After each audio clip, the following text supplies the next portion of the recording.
23-year-old Kiara Mack had a promising career as a junior accountant with Ernst & Young in Melbourne, Australia. But she nearly jeopardized her professional future by becoming preoccupied with childish drama and getting in trouble with the law after her boyfriend broke up with her in early 2020. During a reckless 3-month-long rampage, Mack spray painted the word cheater on her ex's car in pink twice and bombarded him with alarming and threatening messages, vowing to ruin the victim's life. She said things like, "Your life is over. I know the code to your house.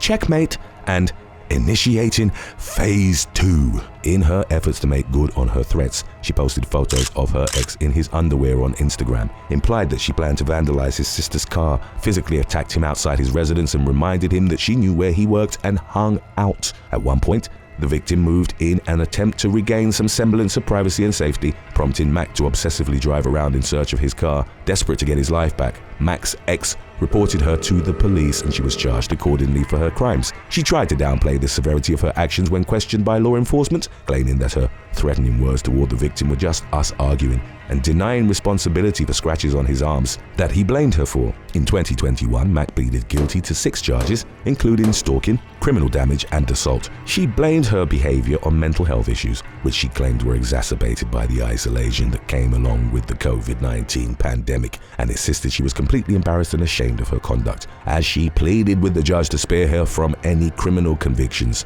The judge told Mack to stop acting like a 7-year-old, but ultimately granted the request, giving her an opportunity to avoid a criminal record as long as she adhered to the conditions of a 15-month community order.